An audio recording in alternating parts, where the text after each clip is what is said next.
You might be smarter. Your family might come from privilege. Your daddy might own a company, but you will not outwork me.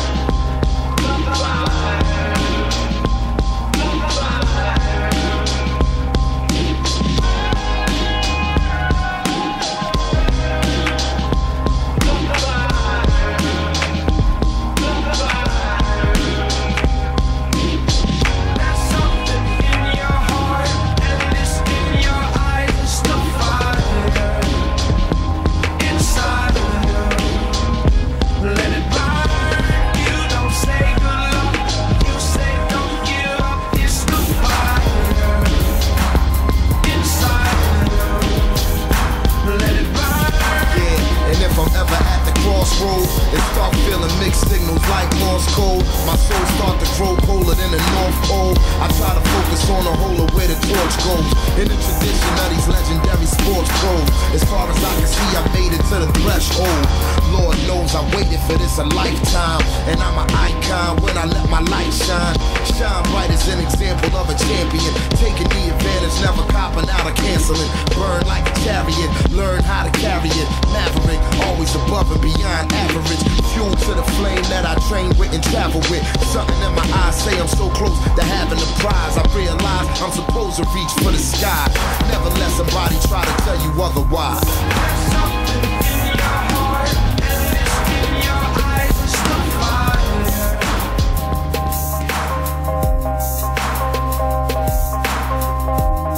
So I read a story. We're gonna get into my message now, because I think you're ready now. I read a story the other day. Young lady sent me, you know how people send stuff on the email, you ain't really, just that forward stuff. You be like, here go another kitty cat boy. You know, you see the cat, it's like, here go another one of them kitty cat forwards. You know what I'm saying? Like 1,000 of them come a day. All right? But I know this person. So I was like, and they know me. They know I'm busy. So they know I ain't got time for forwards. So I'm like, it must be true. So let me look at it. Then I will be honest. Even though the person has credibility with me, I'm going to tell you what really hit me. When I looked at it, it was only 2 paragraphs. Like, I can do it. Right? Cause it was about 4 or 5, I wouldn't even read it. But I was like, I can read 2 paragraphs, I can do that, right? So I started reading it. I want you to catch this, I started reading. And so it was a story, and I don't know where the story was, but it was on a mountain somewhere with a nice little river water or whatever. And it was a lady who they said she was out there, and some kind of way she found this jewel. And she had a little small lunch left, but when she found this jewel, she was pumped up. You know, it was like gold almost. It was a precious stone. And she was thinking in her mind like, ooh, when I get back, I can make millions off of this. Like she just kind of knew that this stone was precious. So out of nowhere, the story says it's like this beggar, this guy came and asked her, you know, could he have lunch or whatever. And so she was like, look, I ain't got a lot, but I got this sandwich, you can have it, right? So she gave my man the sandwich or whatever. And then he looked at her and saw the jewel and was like, yo, you know, he's like, I ain't got nothing to lose. So he asked her, can I get this little jewel boy? She was like, yeah, you can have it. This thing was precious. Like you could tell just by looking at it, like it was worth a whole lot. So she just gave it to my man. My man took it, he pumped up. He like, I'm broke. And the story said, you know how they paint the picture, I wasn't there, but the story said my man kind of sat down with the little jewel in his hand and he was just thinking like, wow, I could buy a house, I could do this, I won't have to be homeless, I can get food. Like he was just going down the line of all the things he could do with this particular jewel. And he was like, as soon as I get back, I'm cashing it in. He didn't think about the lady. He's like, I'm gonna cash this thing in, I'm gonna be rich, I'm gonna be set for the rest of my life. Woo! He pumped.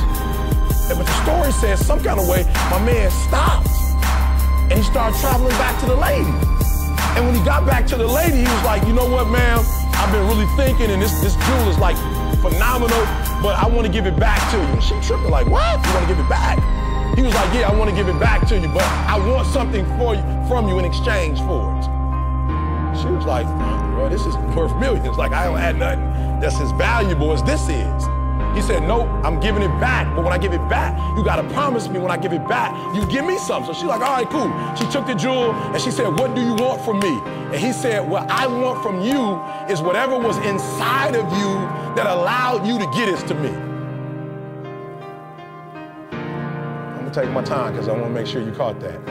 He said, I don't want what you gave me. I want whatever's in you that allowed you to be willing to get a whole lot of NBA players, but you ever notice when you watch the game, there's just some guys, they just on a whole different type of level, right? And when I study, so I'm gonna give you 3 things, I'm letting you go.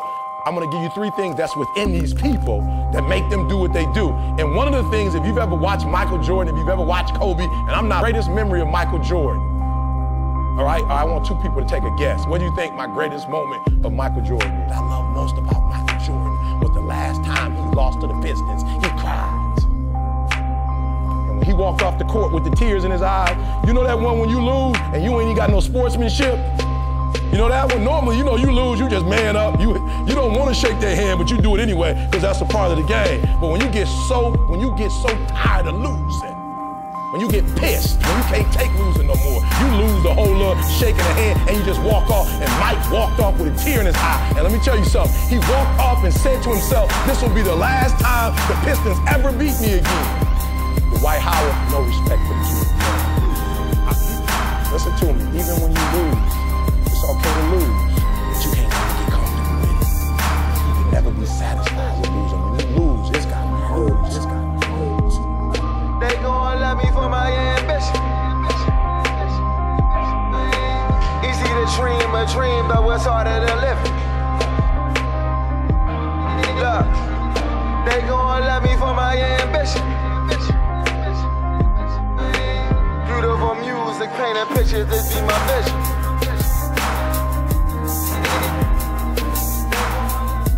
Listen to me, pain is temporary. It may last for a minute, or an hour, or a day, or even a year. But eventually, it will subside. And something else will take its place. If I quit, however, it will last forever. Y'all spoiled, some of y'all spoiled, just bottom line. Your parents have done everything for you. You never had to do nothing for yourself. You're spoiled. We're gonna keep it real tonight. Some of you are spoiled brats. Every time you ever got in trouble, somebody in your house got you out of it. Every time you've done something you're not supposed to do, people say, Eric, your mother's a tyrant. You're right. She kicked me out. You're right. She's mean, but she developed a man because she put me out there and said, you're gonna have to grow up. And some of you have never learned to grow up. And so every time something get hard, you quit, you call mama. I dare you to take a little pain. I dare you. I dare you not to go home. Somebody said, I don't go home, I feel bad. But go through it. You ain't gonna die. At the end of pain is success. You're not gonna die because you're feeling a little pain. I'm not eating like I eat at home. That's why you're about to go to the next level, because if you keep eating like you ate at home, you'll keep being a boy or a girl. It's time to become man, woman. But I'm exactly where I wanted to be because I realized I gotta commit my very being to this thing. I gotta breathe it, I gotta eat it, I gotta sleep it. And until you get there, you'll never be successful in life. But once you get there, I guarantee you, the world is yours. So work hard and you can have whatever it is you want.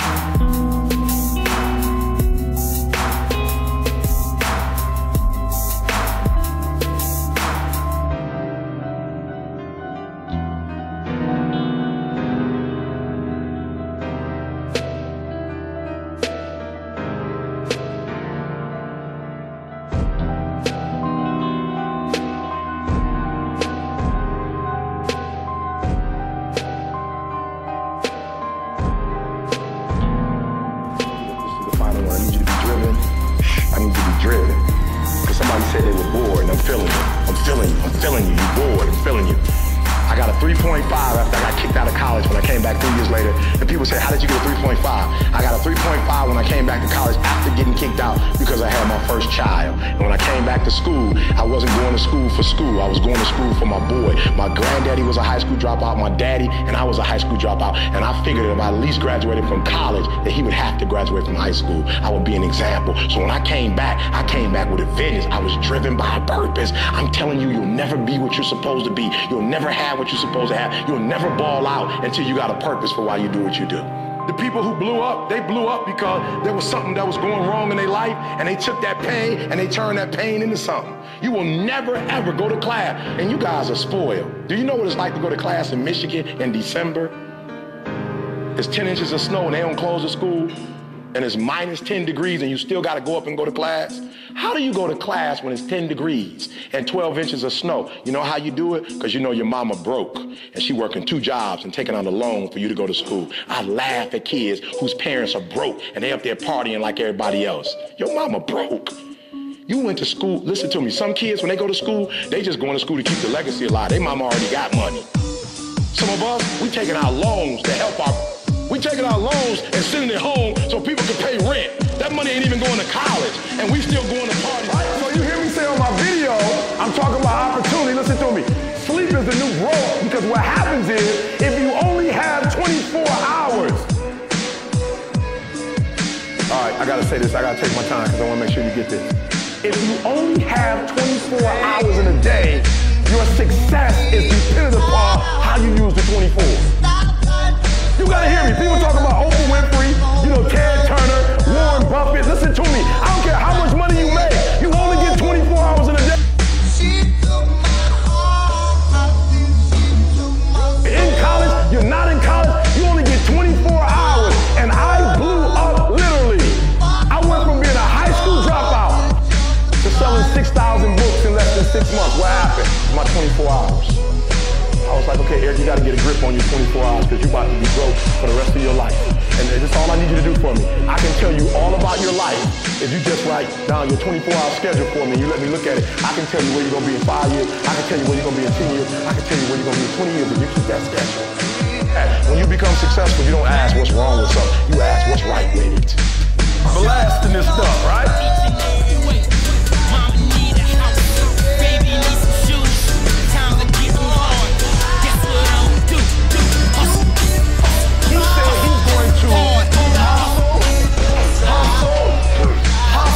And then he ended with a descriptive. He told me how he was going to hustle, and he said hustle what? Hard. But listen to me, if you really listen to the lyrics, and you applied the lyrics to your life, y'all would all be 4.35, 3.0 students. But you listening to the music, but you not letting them, listen to me, you're letting it hit your ear, but it's not hitting your soul.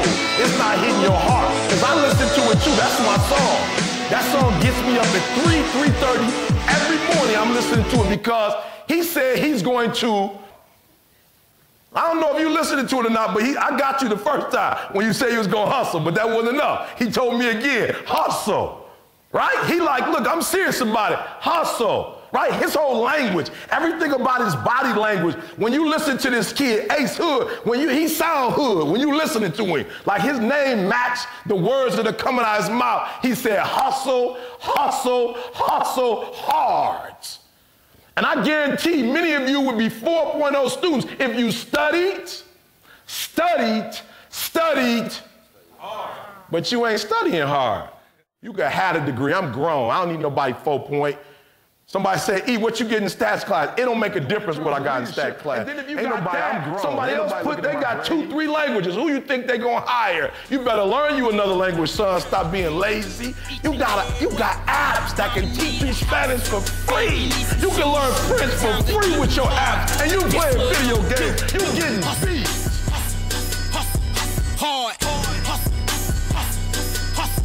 Hard.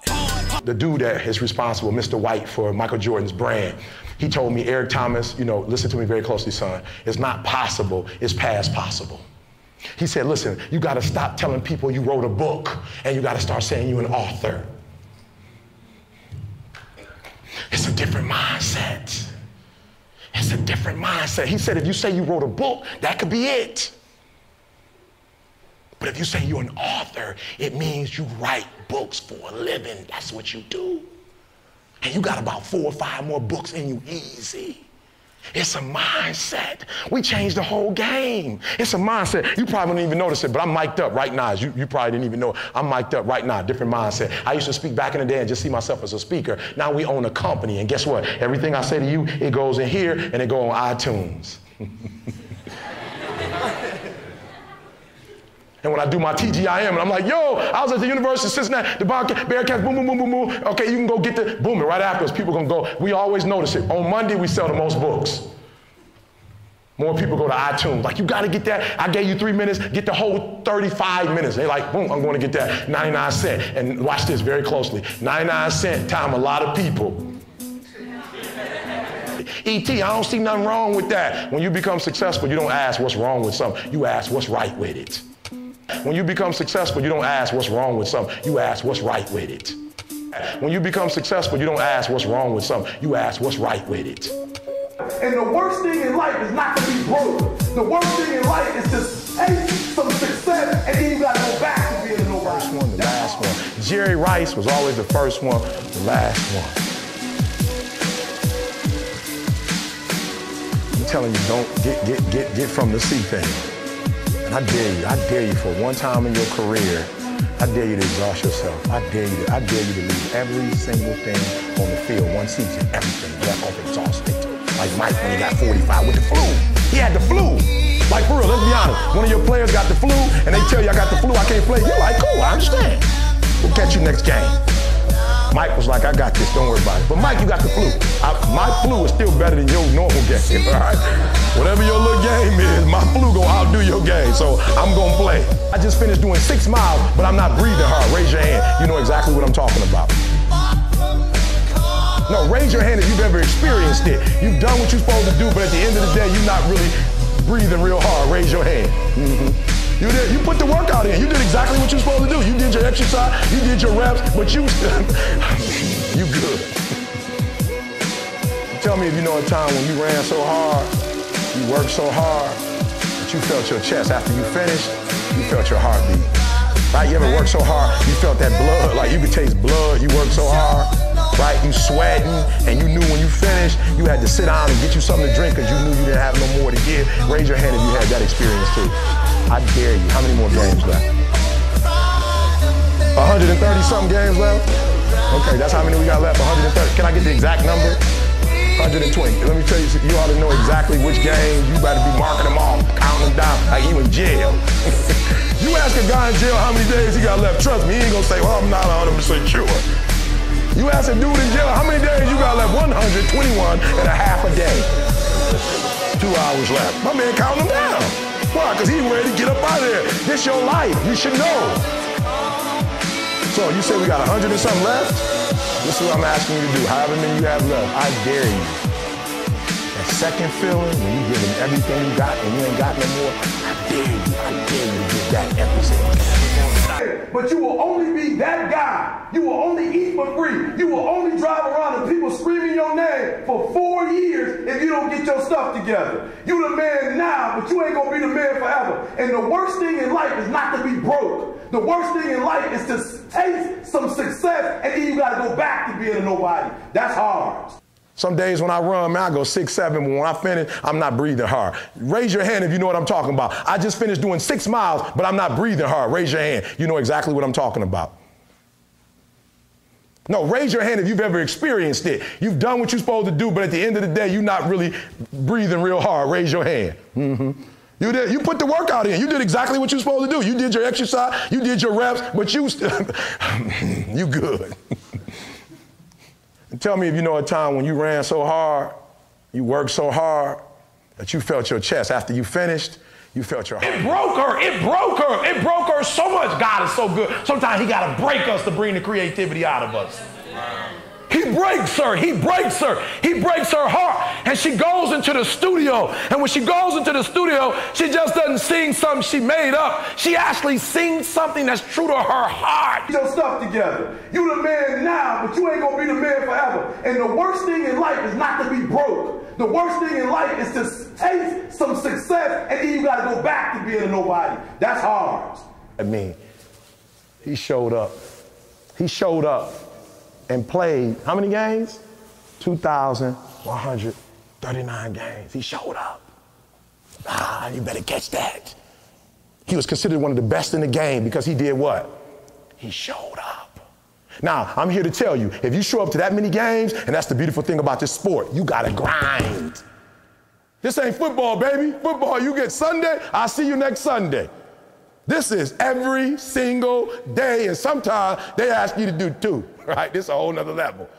You got to grind. He came every day and grind. Now watch me. When you come up on a regular basis and you playing, you got a life. This stuff happens. I know some stuff happened when my man, somebody in his family died. I'm sure him and his wife had some challenges. Son got sick, right? I'm sure it was a lot that happened in those 2,139 games. It was a young man who, he wanted to make a lot of money, and so he went to this guru, right? Told the guru, I want to be on the same level you on. And so the guru said, if you want to be on the same level I'm on, I'll meet you tomorrow at the beach.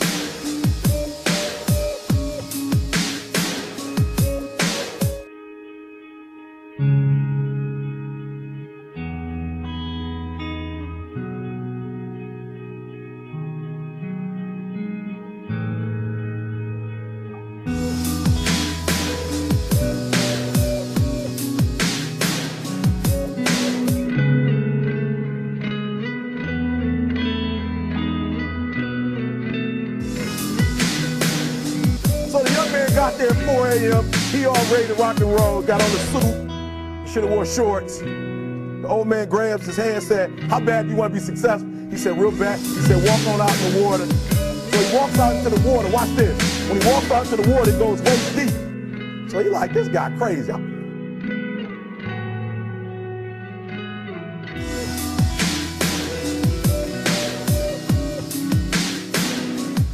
Adrian, like, I want to make money. He got me out here swimming. I didn't ask to be a lifeguard. I want to make money. He got me in. So he said, come out a little further. Walked out a little further. Then he had it right around this area. This Dover area. So this old man crazy. He making money, but he crazy. He said, come on out a little further. He came out a little further. It was right at his mouth. My man like, I'm about to go back in here. This guy is mine. So the old man said, I thought you said you wanted to be successful. He said, I do. He said, walk a little further. He came, dropped his head in, held him down, hold him down. My man getting scratching, holding him down. He had him held down. Just before my man was about to pass out, he raised him up. He said, I got a question for you. He told the guy, he said, when you want to succeed as bad as you want to breathe, then you'll be successful.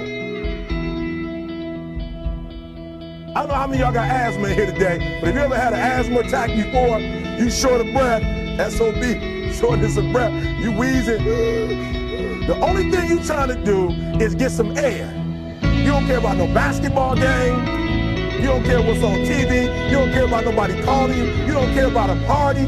The only thing you care about when you're trying to breathe is to get some fresh air. That's it. And when you get to the point where all you want to do is be successful as bad as you want to breathe, then you'll be successful. And I'm here to tell you, number one, that most of you say you want to be successful, but you don't want it bad. You just kind of want it.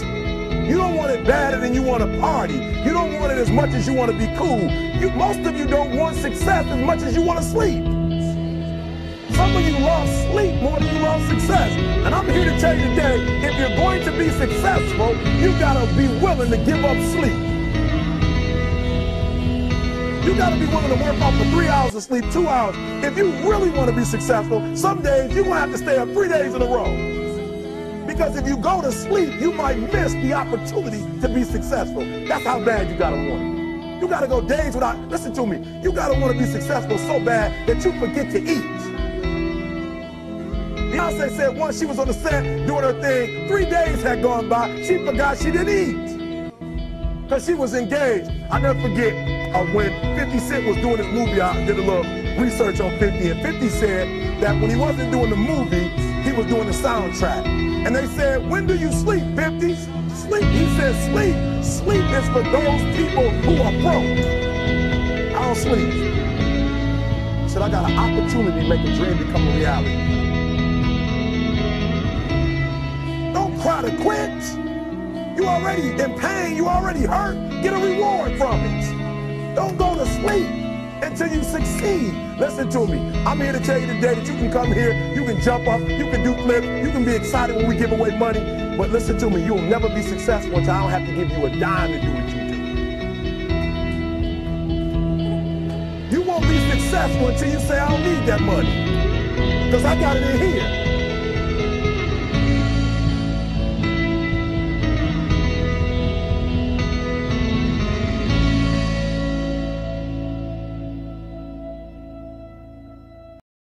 Our deepest fear is not that we are inadequate. Our deepest fear is that we are powerful beyond measure. Beyond measure. I'm gonna show you how great I am. Last night I cut the light off in my bedroom, hit the switch, was in the bed before the room was dark. I'm gonna show you how great I am. Only last week I murdered a rock, injured a stone, hospitalized a brick. I'm so mean I make medicine sick. I'm gonna show you how great I am. This kid's gonna be the best kid in the world. This kid's gonna be somebody better than anybody ever knew. I'm gonna show you how great I am. I have wrestled with an alligator. I done tussled with a whale. I done handcuffed lightning, throw thunder in jail. I'm gonna show you how great I am. All of you chumps are gonna bow when I whoop him. All of you, I know you got him. I know you got him picked, but the man's in trouble. I'm gonna show you how great I am.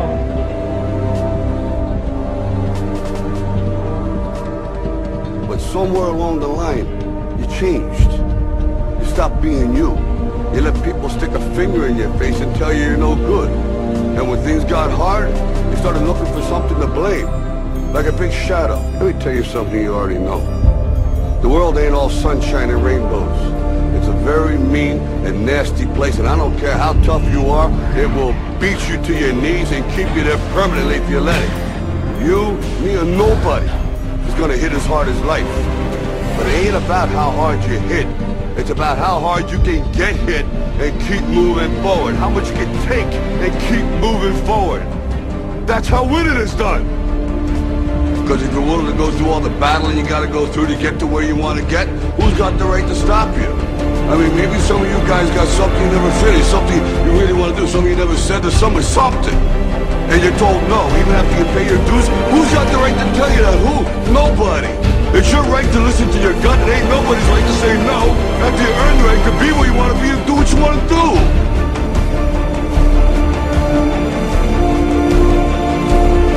Now, if you know what you're worth, then go out and get what you're worth. But you gotta be willing to take the hits and not pointing fingers saying you ain't where you want to be because of him or her or anybody.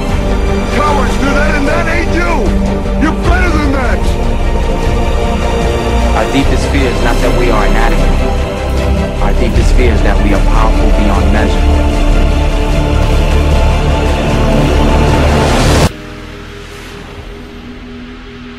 It is our light, not our darkness, that most frightens us. Playing small does not serve the world. There is nothing enlightened about shrinking so that other people won't feel insecure around you. We were all meant to shine as children. It's not just in some of us, it's in everyone. As we let our own light shine, we unconsciously give other people permission to do the same, as we are liberated from our own fear. Our deepest fear is that we are powerful beyond measure. All you chumps are gonna bow when I whoop him. All of you, I know you got him. I know you got him picked, but the man's in trouble. I'm gonna show you how great I am. But somewhere along the line, you changed. You stopped being you. You let people stick a finger in your face and tell you you're no good. And when things got hard, you started looking for something to blame, like a big shadow. Let me tell you something you already know. The world ain't all sunshine and rainbows. It's a very mean and nasty place, and I don't care how tough you are, it will beat you to your knees and keep you there permanently if you let it. You, me, or nobody is gonna hit as hard as life. But it ain't about how hard you hit. It's about how hard you can get hit and keep moving forward. How much you can take and keep moving forward. That's how winning is done. Because if you're willing to go through all the battling you gotta go through to get to where you want to get, who's got the right to stop you? I mean, maybe some of you guys got something you never finished, something you really want to do, something you never said to someone, something. And you're told no, even after you pay your dues. Who's got the right to tell you that? Who? Nobody. It's your right to listen to your gut. It ain't nobody's right to say no after you earn the right to be where you want to be and do what you want to do.